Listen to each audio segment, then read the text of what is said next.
When you get Xfinity Internet, Flex is included free. And finding what to watch on TV is now as easy as popcorn. Show me my favorites. Yes, live soccer. This is how easy it is to find my favorite content, all in one place. And for Xfinity Internet customers, it all starts at free with Xfinity Flex. This is a way better way to watch. Learn how to get a great offer on Xfinity Internet. Plus, add a free Flex 4K streaming box. Go to Xfinity.com, call 1-800-XFINITY, or visit a store today. Restrictions apply.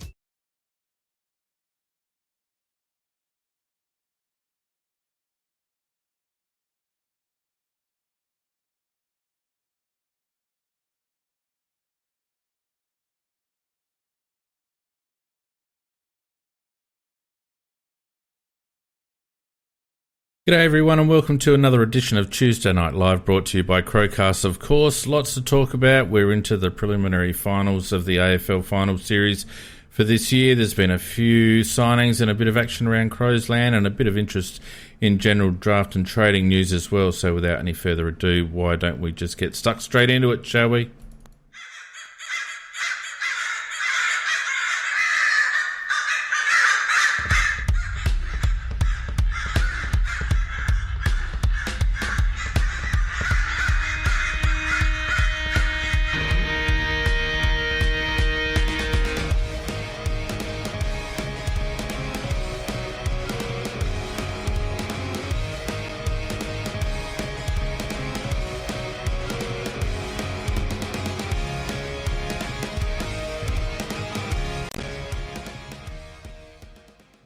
Welcome to another Tuesday Night Live. Apologies for last week. I was a little bit under the weather, but back on deck tonight and plenty to talk about as a result. Thanks to everyone who's joined us on Discord and YouTube and maybe even Twitch as well. And a special welcome to my cohort, Peter. How you going, Pete?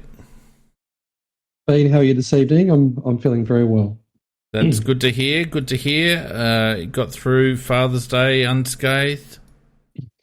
I don't know if I would say exactly unscathed. I think there might have been some fairly ordinary behaviour towards late Sunday night and very, very slow on Monday, but we got there in the end.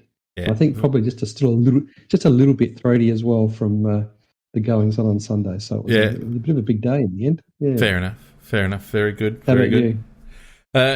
Fairly quiet. My son bought himself a multi-million-dollar bloody racing sim, and we had Father's Day at his place on Friday night, and it's needless to say, I'm not a racing car driver, and thank God for the fact that it was only a simulator. Never mind. All right. Thanks, as I said, to everyone who's joined us on Discord. Don't forget, Tuesday Night Live is interactive as always. We've got a nice studio audience in there, Peter, 17 odd people. I'm sure there's a few people that would like to have something to say, so don't be shy. If you want to crack in, stick your hand up and we'll get you on. Also, thanks to everyone who's joined us on YouTube, of course. Don't forget those who use YouTube to tune in. Tell your mates we want to get those subs up if we can, so we can offer a few more features through the YouTube channel as well. Now, Peter, just a quick recap of last weekend's games. What do you think? Yeah, I saw both games, and I guess like everybody, I was thrilled watching the Saturday night semi-final. It was a cracking game of football, and I thought that the Bulldogs did pretty well to get over the line, and the Friday night game was a little bit disappointing, but I think GWS had run their race. Yeah. Great.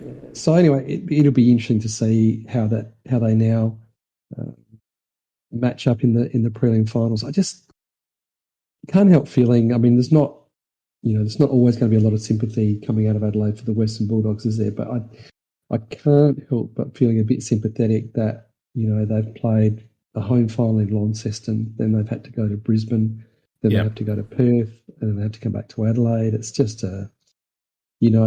I cannot believe the degree which Porter being kissed where this year. It's quite phenomenal. Yeah. And I tell you what, if they don't win a flag from here, Fiend, it'll be one of the almightiest chokes in history. What's on my face, Razor? Someone's giving me shit about something on my face. I did just have a nice burger with. They just want me to shave. Oh, bugger off. Yeah, look, you're right. My comments must be really insightful if they're worried about your vaping thing. It's become a bit of a topic. I don't know why. Anyway, look, you're right. Port have absolutely no excuses this year. No excuses whatsoever. But my gut feel is, Peter, that Western Bulldogs are going to get over the line this weekend. Oh, yeah.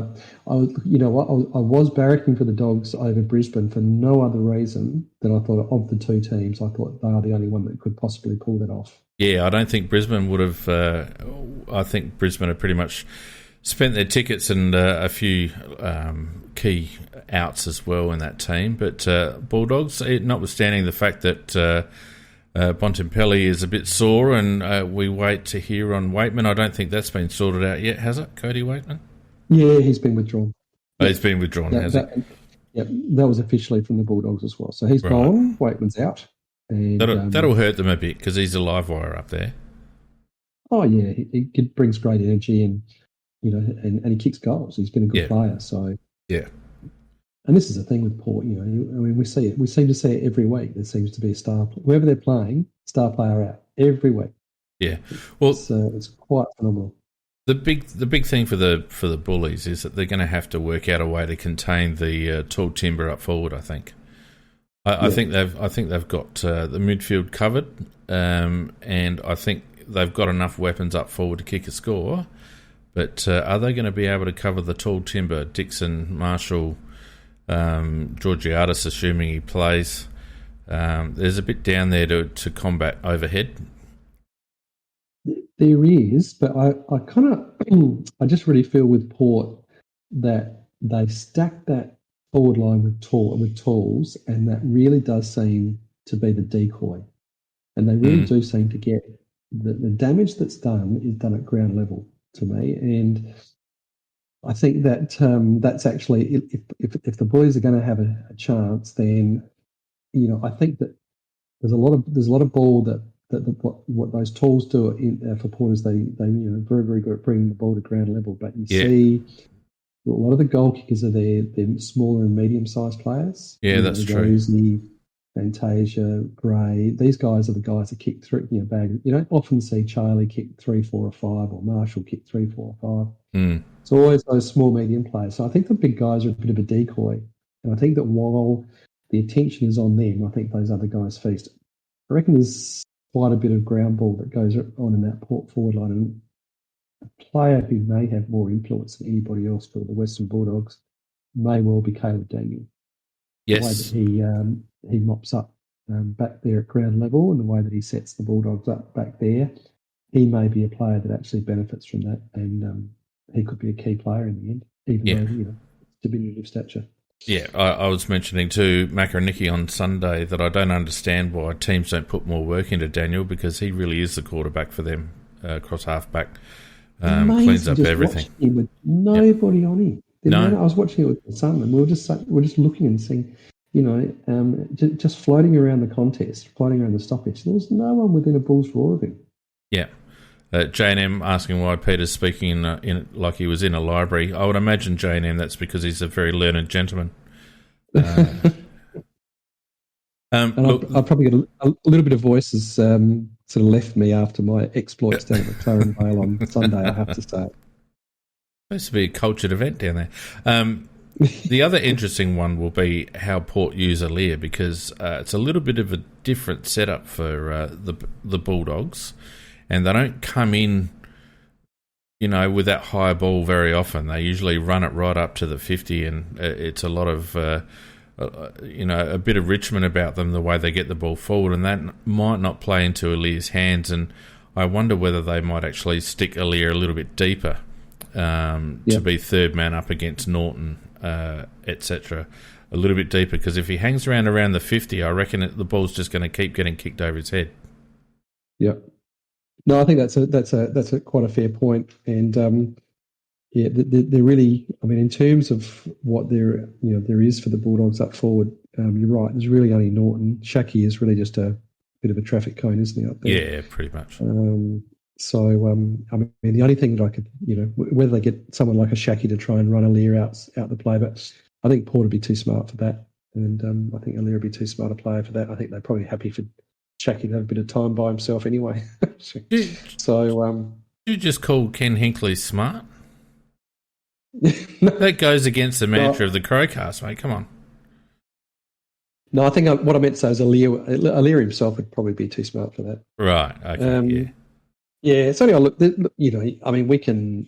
I think we can reach for some reasons why the doggies might win, but I just think it's such a massive advantage to have been sleeping in your own bed for 2 weeks, while the Bulldogs have just been, as opposed to being on a train, on a plane. Of the globe. Yeah. I mean, they've just been all over the place. It's just horrendous. So yeah. Jamara, I don't know why they don't play Jamara. Why don't they play Jamara? I'm not sure. I'm not sure why that is, because, he's a young lad, in and out of the games, but I tell you what, there's some flashes of real brilliance, and it's not as if they're sport for choice up forward. So I'm not sure why that is. Maybe they bring him in. Who knows? Anyway, and the other one, Pete, Melbourne Geelong. Any chance Geelong? I think they're always a chance, just because of the talent they've got at their disposal, and they're a curious team, aren't they? Because they have a really poor record in qualifying finals. I don't know why that is. It's really quite strange. And then they seem to then be able to get themselves back around.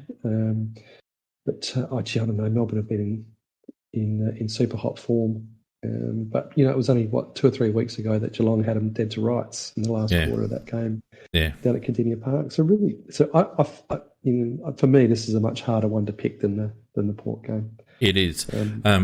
I think Geelong did the right thing and did the wrong thing in the quali by not playing Radagalier. I think it exposed them too much to that rebound.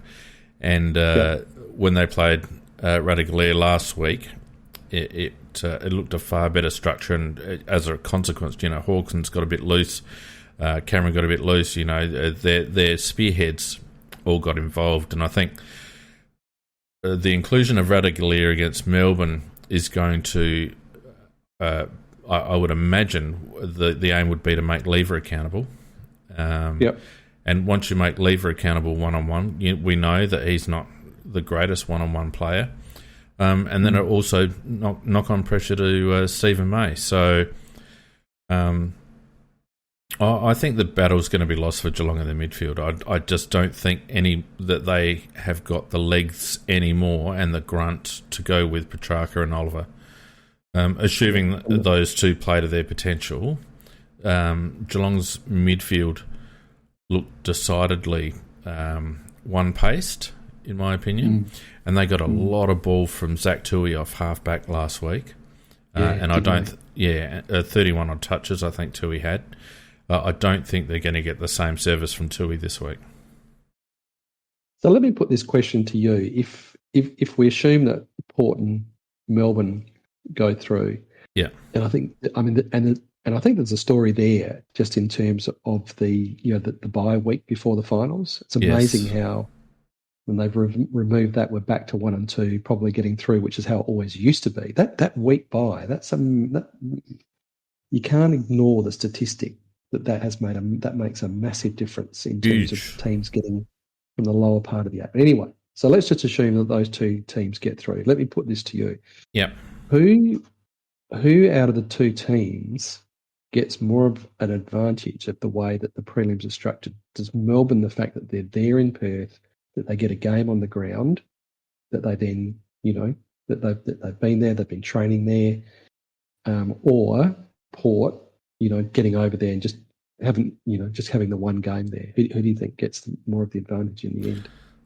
I mean, logic probably tells you Melbourne in terms of acclimatisation and playing game on the ground this week and all that sort of stuff. But to be honest with you, Peter, I don't think there's a huge advantage. I think the biggest advantage for Melbourne is the fact that Optus Stadium is a very similar configuration to the MCG. And the MCG they play, a gazillion times a year under normal circumstances, whereas Port play their home games, on a much skinnier ground. I think the fact that Optus Stadium is very similar to the MCG, means that Melbourne don't have to mess around with their structures too much, whereas Port have to adapt, I think. So I'd probably say not so much with the travel, but just in terms of where the game is being played, I think Melbourne get a little advantage there. Yep. No, fair call. Yeah, but on the other hand, you'd imagine there'd be some fanfare and hoopla over there in grand final week, but it's certainly not the same for Melbourne as a week in their hometown leading up to grand final. It'd be slightly disappointing for those players, I'd imagine, not being able to play a grand final in front of their home crowd. Where do you reckon the support is going to be? When you get Xfinity Internet, Flex is included free, and finding what to watch on TV is now as easy as popcorn. This is a way better way to watch. Go to Xfinity.com, call 1-800-XFINITY, or visit a store today to get a great offer on internet and add Flex for free. Restrictions apply. Over in Perth, it's a good question. Not a lot of corporates going because by comparison, because of the location and COVID and all the rest of it. So a lot of, standard footy supporters. You'd have to think that it purely on the fact that with the border situation, that it would probably be Port, wouldn't it? Because at least you can get over there.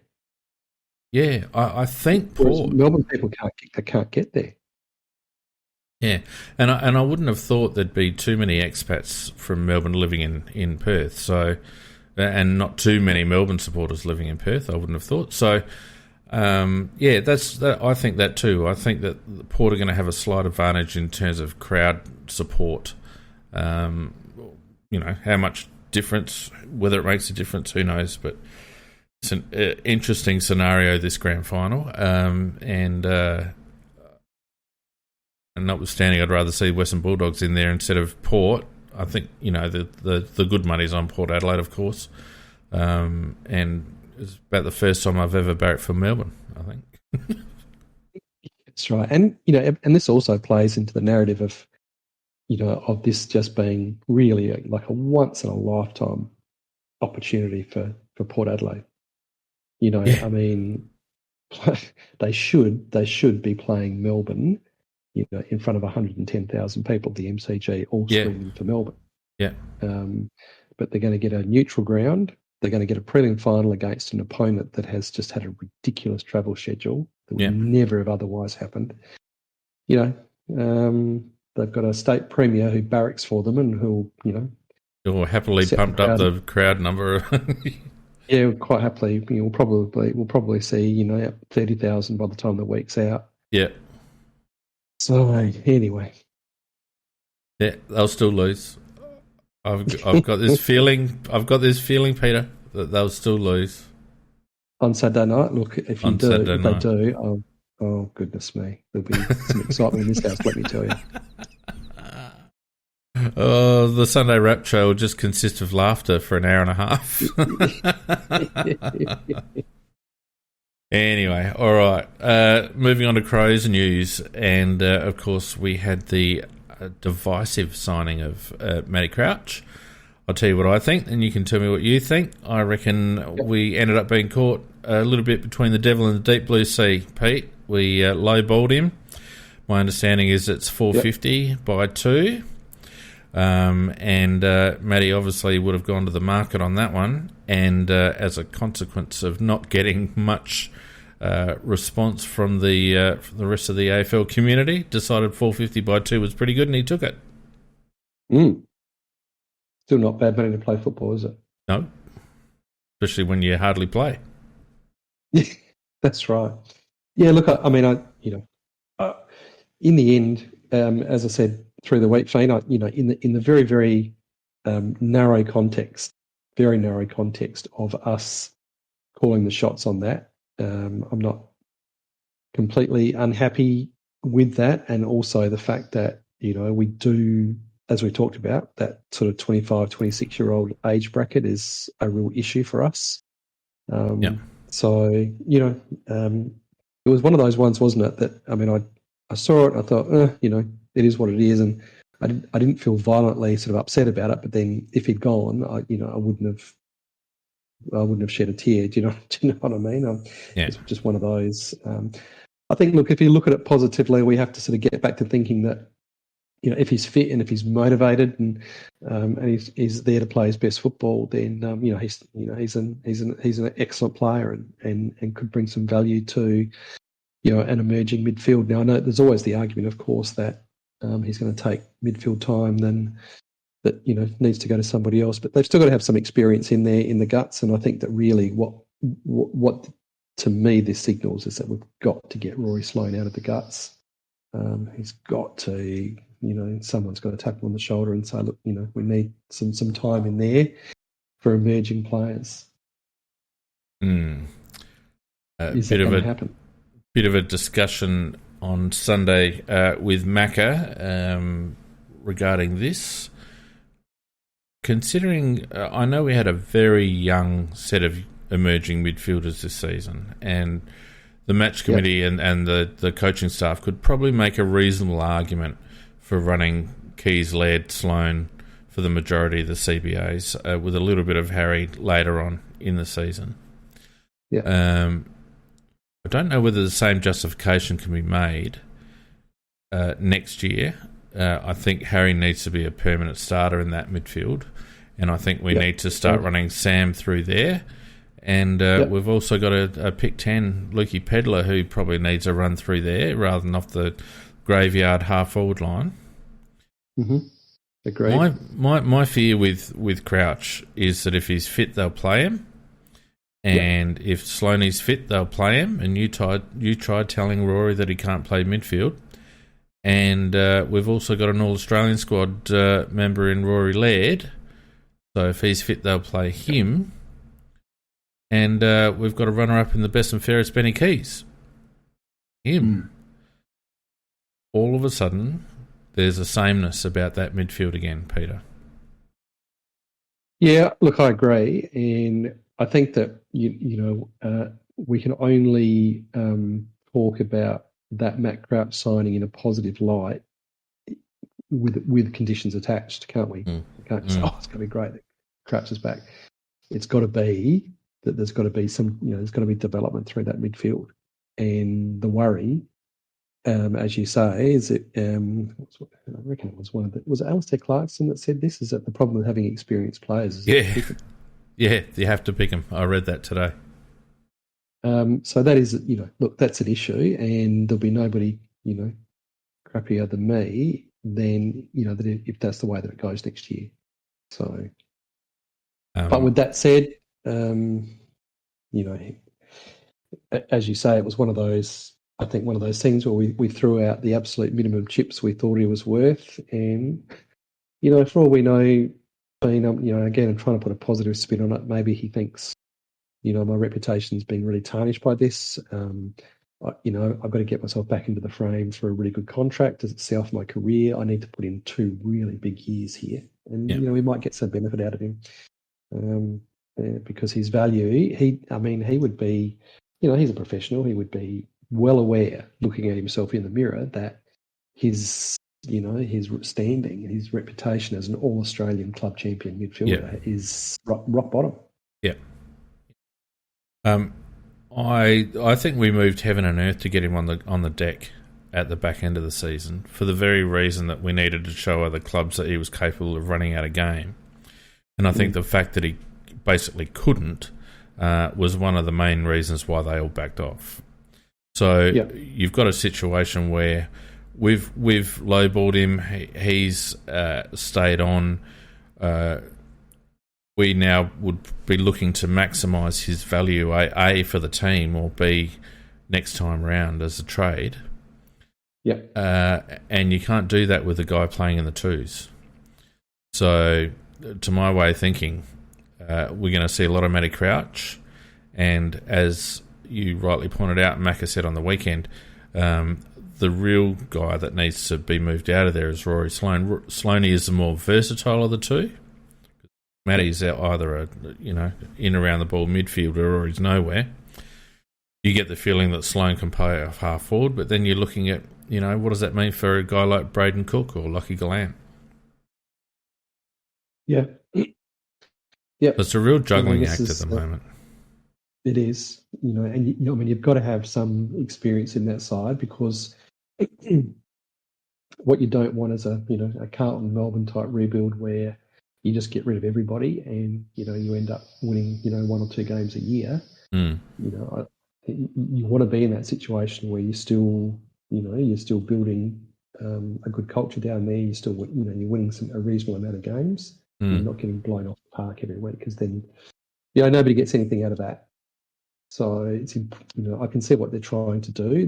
This is more of a fairly patient and transitional kind of approach to rebuilding, rather than just letting a whole lot of kids out there to get belted every week. Yeah. So they want some leadership on the field and some experience on the field, which I think is okay. But you're right; they've got to balance that with getting those guys game time. Those kids that are pushing through. Yeah.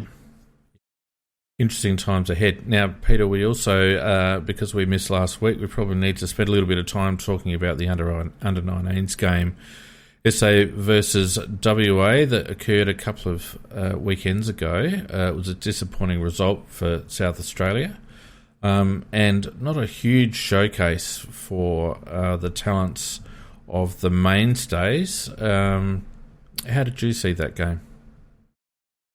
Yeah, look, it was a disappointing team result, no doubt about it, and it's probably a good lead in, Scoot, just on a chat, just to ask a little bit about pick 4 for us, which is probably be pick 6 actually. But yeah, look, anyway, the game itself, disappointing result. To those close sort of watchers, probably not a surprise. They were always a bigger side than what we were, and we've got some really good top end talent, but it drops away fairly significantly after maybe 7 or 8 players. There were some decent performances, and there were also some very, very strange coaching rotations as well. And I thought it was very, very strange in the first half that we ended up at one stage in the second quarter, early in the second quarter, we went sort of 5 goals down.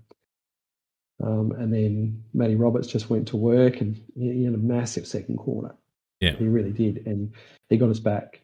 I think he had about 8 or 9 disposals, kicked a goal, did a whole lot of stuff, and got us back to only a 3-goal margin at half time, and had us looking pretty competitive, I thought. And then third quarter he's rotated out of there, and he plays pretty much the second half up forward to give I guess really just to give other kids a showcase sort of opportunity through the midfield. So same thing happened with Horn. They moved him out of the midfield. Horn spent a lot of time up forward, which I thought was very unusual. Yeah, I just didn't feel like I didn't think that South Australia were ever going to win that game, but I didn't feel like we were coaching to stay competitive. I thought that we seemed to be coaching for some other reasons.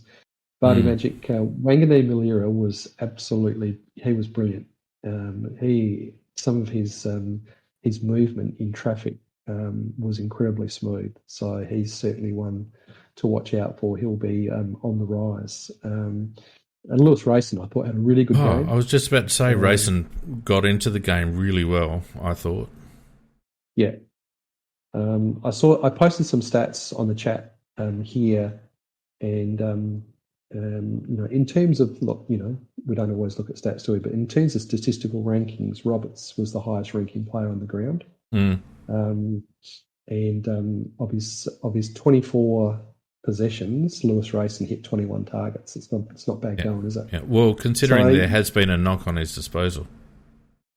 Yeah, so I thought he was really promising. Zach Becker in defence, I thought, had a really good game, and it was really interesting to see today that there were 30 new names added to the combine invite, and Zach Becker and Isaiah Dudley were on that invite. So those 30 players, that was purely basically that was club initiated. Yeah. Okay. Yeah. So Scoot, absolutely not pick 4 on Matty Roberts. He's just not going to go up to that level. He's probably now shaping as a sort of I reckon anywhere between 10 and 20 for Matt, depending on club's need. I honestly, I've just got a funny feeling that pick 4 might still be valuable in a trade to trade down Yeah. a bit. I think Neil Erasmus is. I think that he's shaping as the real key there because Erasmus is not a player that looks like he would be going in the top sort of 4 or 5 players. Mm. Bear in mind that we'll have 6. Yeah. I really don't think he'll go that low, but if he's still there at 6, that's, I reckon, probably where he sits at the moment. Maybe sort of a 6, 7, 8. Yeah. If we were to indicate that we had some interest in Erasmus, I reckon you'd have a really good chance of doing some business with Fremantle or West Coast, probably Fremantle. Mm. So that's where I see our pick 6 going, I think. Assuming we still have it. That's assuming it doesn't go in a trade. I have a suspicion they'll throw down pick 4 for Zach Dawson. And why wouldn't you? Because I think Zach Dawson offers more than any lad in the top half a dozen in the draft this year, apart from Jason. Yep. And I think Buying a home can feel like navigating uncharted waters. Redfin agents can help. They'll answer your questions with honest advice so you know exactly what you're getting into. They'll also help you tour as many homes as you want and show you what it takes to make a winning offer. With a Redfin agent on your side, you can sail straight to your dream home. Local expertise from Redfin. That's real estate done right. Tour subject to property and agent availability. Virginia Office Falls Church, VA, 844-759-7732. You did it. You woke up today. You even got out of bed. You deserve a reward. We can't all be morning people, but we can all get McDonald's for breakfast. Right now, mix and match a Chicken McGriddles or a McChicken biscuit for just $3. Order ahead on the Mickey D's app. Price and participation may vary. Cannot be combined with combo meal. Single item at regular price. Mobile order and pay at participating McDonald's. Ba-da-ba-ba-ba. would be silly not to take a view that Dawson would easily fit in that top 5 this year, and therefore, what's the problem in spending pick 4 for him? Yeah, look, it's hard to argue that you'd probably. Jordan Dawson, not Dak. Jordan Dawson, yeah, you'd probably ask for something in return, maybe their second round or something like that back. But yeah, I mean, I absolutely see the rationale, and the issue, of course, is that this draft is so even, really, really even. Once you get past the first few, so it wouldn't surprise me. I think that because this draft is so even, I think there's going to be a lot of business around, from sort of pick 5 or 6 onwards. I think from Gold Coast back, I think there's going to be a bit of business done with those picks. Yeah, just saw a bit of chat between the Draper Roberts thing. It's really, really difficult. And now that you've seen them play, Fee, what I'm trying to say is incredibly different players, and you need to be totally looking different at what you want, what your club needs. I mean, Matt Roberts is, I'm comfortable in saying he's really the ugly duckling of the whole draft in many ways. He's not an attractive looking player. He doesn't, but he just gets the job done, and he'll play 200 games. He'll play 200 games for someone. He's a very smart player, and he's not just smart in terms of, and one of the things that you could really pick up in the state game, he wasn't just smart in the way that, how he uses the ball and things like that. It's where he positions himself and how he positions himself. He's a very, very clever player. So he'll play 200 for someone. But is he that, is he that crazy, X factor, blunt? I mean, I'd liken him more to a McRae kind of type, I suppose. And, we've always sort of said that, he doesn't belong in that family of, Dusty Martin and those kind of match changes. So he's a death by 1,000 cuts. Yeah, I think he's a little bit more than that, Pete. I think his ability to dispose of the ball. He's a pretty smooth mover, and he can get his own pill. Yep. I think he's a little bit more than your Tom Mitchell type who'll just accumulate. I think he'll give you a little bit. He's a little bit more dynamic than that. I think the question from the Crows' point of view, if they're assessing Matt Roberts, is whether he represents more of the same. I think that's a good point. And quality aside, you're talking about, say, a Luke Pedler, for example, who probably similar-ish. We've got grunt players in there, Laird and Keys. Is Matty the type, or are we thinking by the time Matty develops, he'll be ready to take over that mantle a little bit? I don't know. I can see a rationale both ways for picking Matt. Yeah. I just feel like there's a couple of opportunities. Like, I know that North Melbourne would be very loath to give away pick 1. But would you do this? Would you do this, Peter? And this is a PlayStation trade. But would you do this for Jones and Smith for 1? Ooh, I don't think I'd do. I think I'd do. Oh, jeepers, it's a big call, isn't it? Mm-hmm. I'm not sure I'd do both. I don't think I'd do both those players. I'd do probably Smith's 30. Smith. Smith's 30, had an ACL. Jones is young, emerging, very much what North Melbourne need. Yeah, probably 4 and Jones, I reckon.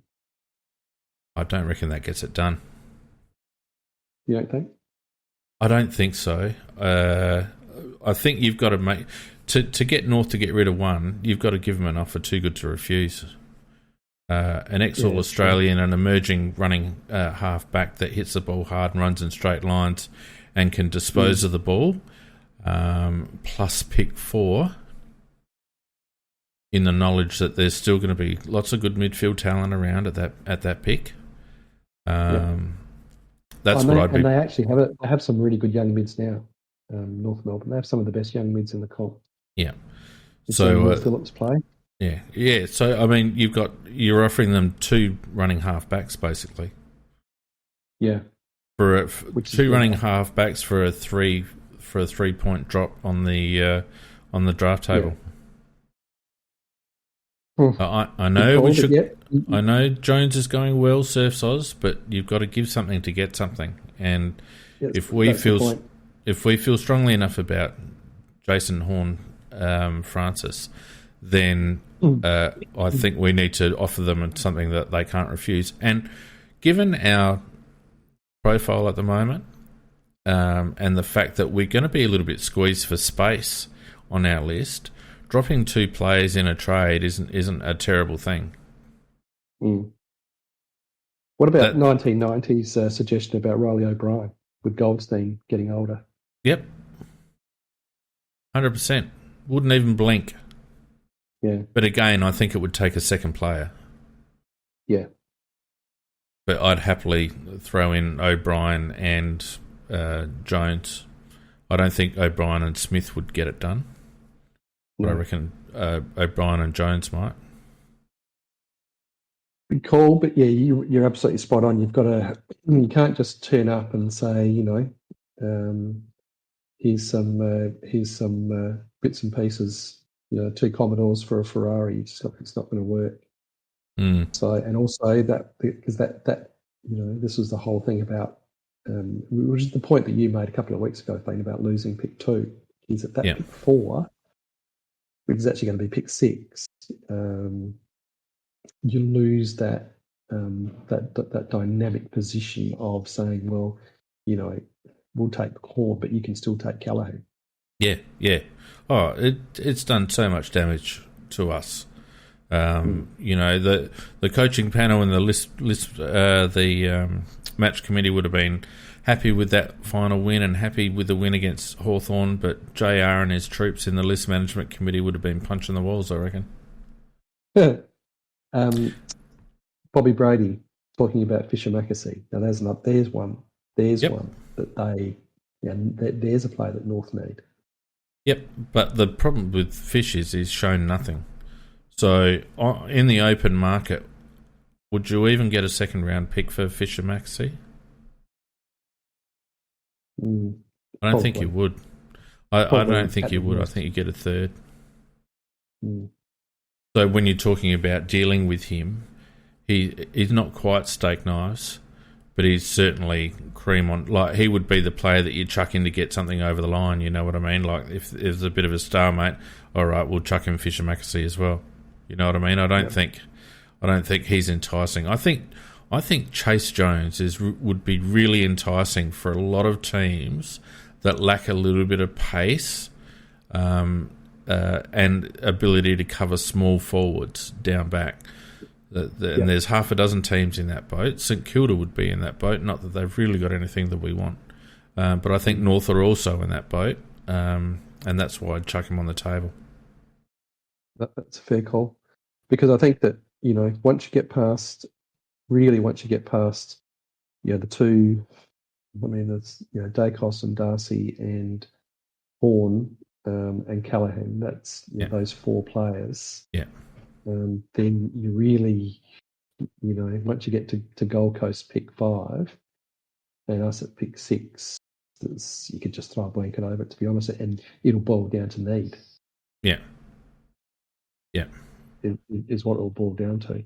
Yeah, I think it's that sort of draft, Peter, that usually it's, take the best available talent, but I think you do have to have an eye on your list profile with this draft. And I think that, we could get a Scoot. I reckon Nazire will be going. I honestly think he'll push inside the top 20. To be honest, Nazire Wanganeen Miller. So I think that a couple of picks. If we don't get that trade done with North, then and if we do trade back and get a couple of picks, then you're looking at a couple of midfielders. You'd be looking probably at either Draper, maybe, because I think you're probably right on Roberts. Probably isn't quite the need, and Wanganeen Miller might be, that kind of wing, halfback kind of running player might be. That uses the ball really well. Why wouldn't you try him as a small forward, Pete? I know he hasn't played a lot there, but he just seems to have some tricks. Oh, it's just like, everyone, he gets the ball and everyone just suddenly stops. Yeah, yeah. It strikes me as an elusive type, and I just sort of think, I wonder why he's never played up forward. Rarely played up forward. So a bit of talk on Sunday. Sorry, go on. Oh, sorry. No, you go. No, you go, because you're going to round this off. You go. We'll quickly get. I was quickly going to say there's also don't forget also there's a talk about Rankin and Lukosius. Exactly what I was going to say. Oh, okay. No, it's good because we had a bit of a chat about that on Sunday, and look. Personally, I don't think we've got a need for Lukosius for the price. It'd be a very nice player to have on your list under the right circumstances. But unfortunately, I think that the ship sailed there, and for the type of player he is, I don't think for the currency that they would want, it's just not a value proposition. Rankin is such an interesting situation because on form, he's very smelly. On form. Yep. But we all know what he can do. But I don't think anyone really knows what's going on in his head. So, do you pay decent currency for a player that is a little bit fickle, or do you back yourself in to get the most out of him? I don't know, Peter. I don't know. I've called on. I was high on Luco in his draft year. You'll remember that. Yeah. I've called on him a little bit just because of the role that he's playing. Yeah. He came 10th in their best and fairest. Yeah. In a weak side. In a weak side, and really, he's not playing as a key position player. He's just playing as a sort of a floating sort of look, if he wanted to come home and it was a reasonable trade price, then they'll trade him in. Yeah. But I just think that there's a much better value to be had on Isaac Rankin, because I think that you can get him for a far cheaper price, because he hasn't played much, is he really? No, not really. Now, Scoot, I was giving our senior statesman a serve, and he's talking about Macca, because Macca was saying that if you play well enough, you'll get selected, and that's talking about the midfield conundrum. And I challenged him and said, "Well, I don't think that's necessarily true." Not right. No, I don't think it is. It's not right. You cannot be in that situation where you've got a kid that's just plodding away year after year in the sandfall, just hoping that a senior player is going to fall over. And I guarantee you, if Riley Thilthorpe hadn't been picked up at number 2, if he'd have been picked up in the 20s, then he would have spent the whole season in the SANFL last season. He wouldn't have got a sniff. They were compelled to play him because of his draft position, and he repaid them. You've got to get games into them in the position that they're picked for. No point getting 50 games into Sam Berry in a forward pocket. Learnt nothing. You've got to get game time into these kids. Yeah, anyway. I don't think Luco. I think Rankin at the right price only. We've got a bit of a list squeeze. We've got a few lads left unsigned. Davis, Ryan O'Connor, Borlace, Tarek Newchurch. Who else is there? There's someone else, isn't there? No, I can't think. Who else? Jake Kelly. Oh, Jake Kelly. That's the one. Yeah. Yep. So it'll be interesting to see how that all plays out. But there's a bit of a squeeze on for list spots. Paddy Parnell, I'm sure that they'll give Paddy a year. I think that from what I saw, he certainly showed enough, and I don't think that they would take him in the mid-year draft just to flick him at the end of the year. No, I don't think so. Games when he really showed, and he showed it in the last game. He showed a bit as a small forward too. Yeah, he's a very talented footballer, Paddy Parnell. Yeah, I think the biggest interest for Paddy is whether he can manage to grow any facial hair over the next 12 months. Because he looks so young, doesn't he? He looks so young. It's unbelievable. But you're right, he's got some skills. He's a good little player, and I can understand why they picked him up. Yep, I think they'll keep him. So, it's a bit tight on for list space. I think that they've got to take 3 in the draft, don't they? Yep. And, I guess that they'll have a few irons in the fire in terms of players to trade in. Whether they get 1 or 2, you probably, knowing our record, you'd probably be fortunate to get 1. That's what usually happens. So even if they could trade Dawson in, if they could, 3 picks at the draft, I think we're starting to get pretty tight. Yep. No other Crows news that I can really think of around the traps. Still no movement on the Gasworks site. I've been watching with interest there, but that's gone a bit quiet. I think that's going through an unofficial tender process at the moment. But that's about it. A few little whispers about Nathan Van Berlo. Have you heard anything about that, Pete, at all? No, haven't heard anything at all. No, I just 1 or 2 things about Nathan maybe being moved on. Oh, I don't know. Really? Yep. Just a little whisper. So I don't know about that. Whether he goes back to Perth or whether he might join a cohort at another club. I'm not sure. No word yet on the club. Sorry, I was just saying, Inquisitor on the chat just asking about whether we've got all our players off the books now in terms of non-AFC players. Yes, all cleared away, and that's why they've got plenty of money to splash around at the moment, which I understand that they are doing for Dawson. I think they're offering him a lot of money. What's the situation with Stengel? I know that he's been paid out, but is he still on our list, or does he get cleared this year? No, I think he's I'm pretty sure he's off the list. I'm pretty sure he nominated for the mid-season draft. That's right. You're right too. He was available to be picked up. Yeah, that's right. Correct. All right. Vardy Magic's saying Stengel 22. I assume that might be a little bit of money left over in his situation, Vardy, in 22. I thought there was something. I thought there was something about Stengel, and I think it's the dollars now that he says that. Anyway, how much would you pay for Dawson? I wouldn't. Give him 4 years at $700,000 or $800,000 a year. Just pay it. You know what I mean? Just be serious. I talked about this a few weeks ago, Fiend. If you're going to go and chase a player like that, who's third in their best and fairest, he's considered to be one of the really elite players in the competition at the moment, just pay the money. Get him over. Well, if it takes my PlayStation draft trade to get him, you've got a fair bit of cap space freed up. but if you're serious enough to do that, then you need to be serious enough to pay the kid.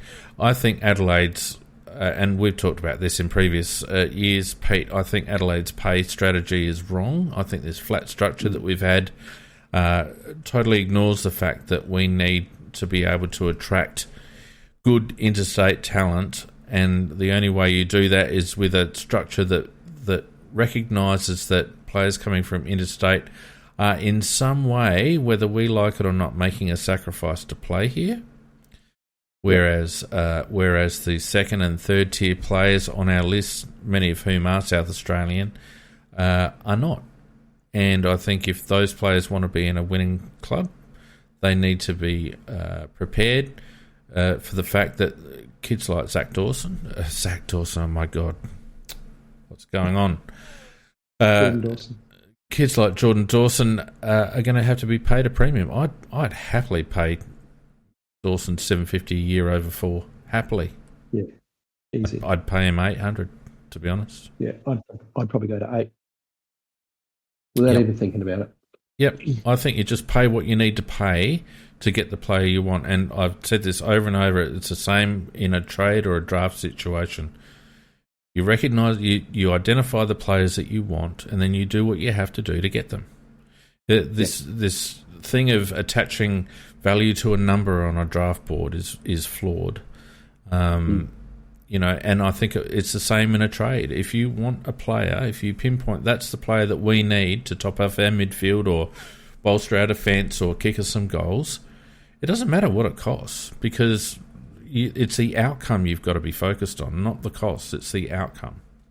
And we're a results-orientated business, so, that's all that matters. And there's a reputational component to it too, Shane. Yeah. You want to be seen as a club that's fair income, that's a big club that does the business, that pays the money, that gets the players, that does the deals, and just gets it done. Yep. At the moment, we don't have that reputation.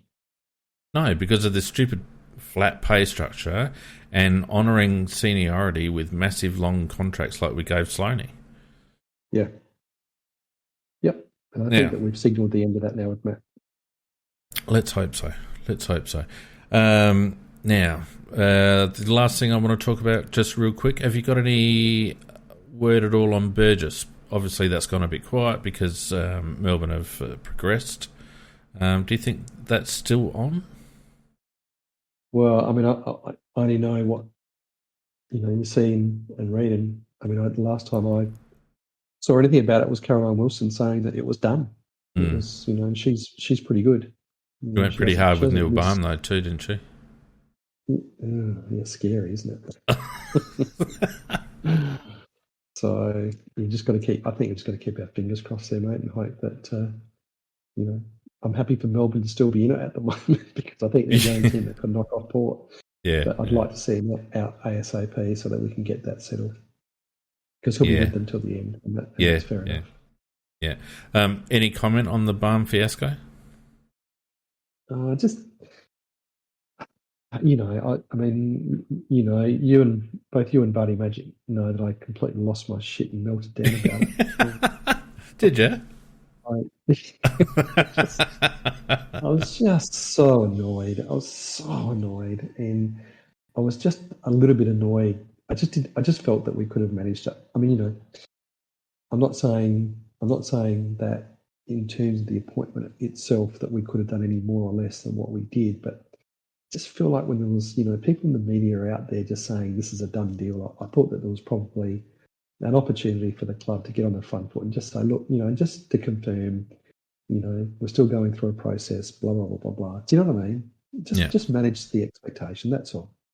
Yeah. I'm not having a crack at the club in terms of, look, you go after these people and that's great. They had a go, they didn't get it done, okay. But manage the expectation. Don't leave it for 3-4 days, however long it was, with it being out there that it was a done deal. That just annoyed me. Yeah. Yes, it was probably the Monday performance of Tim Silvers that was the one, because Twitter revealed that Barham wasn't coming about 2 hours after Tim appeared on 5AA and didn't really do anything to hose it down. Kind of left you with the impression that maybe the club was a little bit blindsided as well. That maybe Richmond had come up with an increase their offer or something. Yeah, but I'm sure that's probably what happened. But here's the thing. Here's my opinion. If Neil Barham was serious about it, at his age, an extra $100,000 probably wouldn't have made a difference. Because my understanding was that the reason he was thinking about coming home was for family reasons. It was his wife that wanted to come back to Adelaide because obviously her family are over here. So if that wasn't the case, as it appears to be, because otherwise why would he stay, then, really what chance were we ever of getting Neil Barham? Why would he leave? What was going on with Adam Kelly at the club champion night as well? What was that all about? I don't know. Is he a little bit on the outer, Adam Kelly? Do you think? Because there was all this stuff broke about Neil Barham, and then people seemed to be going out of their way on the Saturday night to talk up Adam Kelly and say that he was the man and blah blah blah blah. And so, Nick's made a point of that at the dinner. Maybe the club were just simply playing the tone deaf straight bat on the whole Barham thing, and didn't really give a shit what was out there. Maybe they didn't care, and maybe internally it was news to them as well. I mean, someone has obviously spoken to Neil, but I guess we don't really know how serious those discussions were, whether it got to money, whether it got down to a choice. I mean, Barmy's tweet on that Monday night was pretty definitive. My heart's at Richmond or whatever the hell, and it made it sound like it was never a possibility that he was going to leave Richmond. So, and I'll tell you what, sorry, go on. No, you go. I was just going to say, poor Sammy Edmund, he needs to take up another career path because he's made some very bad bets lately, hasn't he? He has. Anyway, hey, let me put this to you just quickly as we close. Is it possible that they're speaking to Barham and nobody's actually told Kelly, or nobody's spoken to, and then and then Barham sees, I don't know, could there have been wires crossed in communication? Could it be that they were talking secretly to Barham, but then it blew out and they lost control of the narrative, and suddenly Kelly finds out, and all this. I mean, I don't know. Is that possible? I think it's possible if someone went a bit rogue, like if someone has a connection with Barham, or if someone took it upon themselves to feel him out without any sort of club endorsement or any sort of plan in place or in mind. Maybe someone's just been a bit opportunistic and rang Neil one night and said, "Hey, what are you doing next year?" You know what I mean? That's a possibility, Pete. Who knows? And who would be most likely to do that?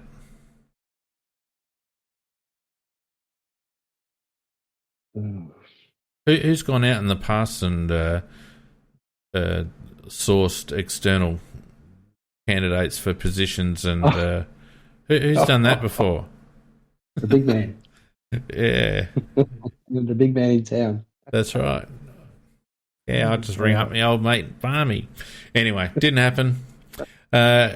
Just before we leave, what do you reckon? Carlton, Rossi Lyon threw the baby out with the bathwater, didn't he? I'm not going through a process. Gold.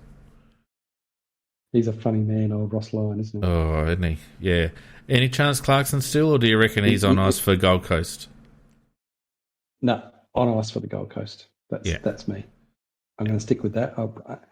I am wavering. I feel like I went hard on that, and I think I'm going to stick with it. Yeah, fair enough. Well, I mean, Gold Coast were pretty firm today or yesterday that Stewie Jew was there for next year, and then out. So, but maybe they can convince Dewey to come down and coach Carlton early, and Clarko can go up there. And I don't know. Yeah. Has anyone picked up Teague yet?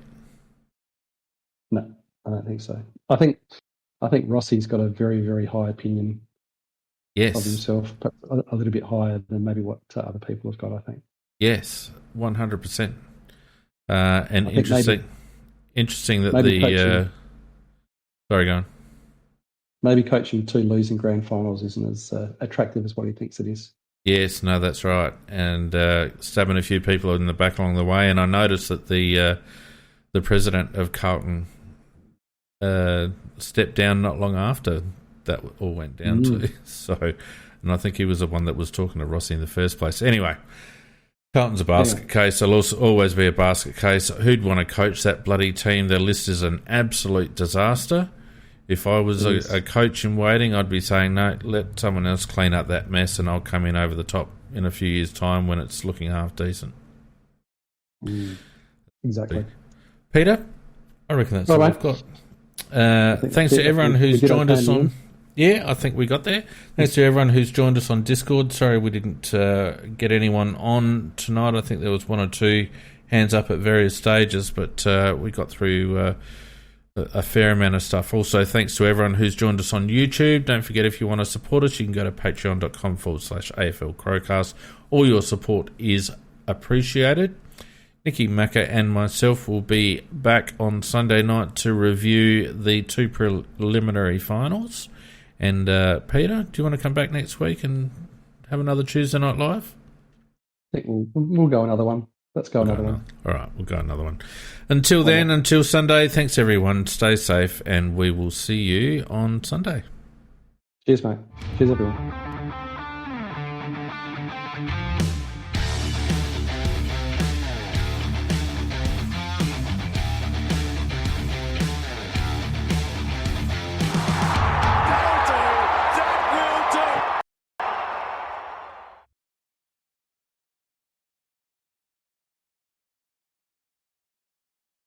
When you get Xfinity Internet, Flex is included free, and finding what to watch on TV is now as easy as popcorn. This is a way better way to watch. Go to Xfinity.com, call 1-800-XFINITY, or visit a store today to get a great offer on internet and add Flex for free. Restrictions apply.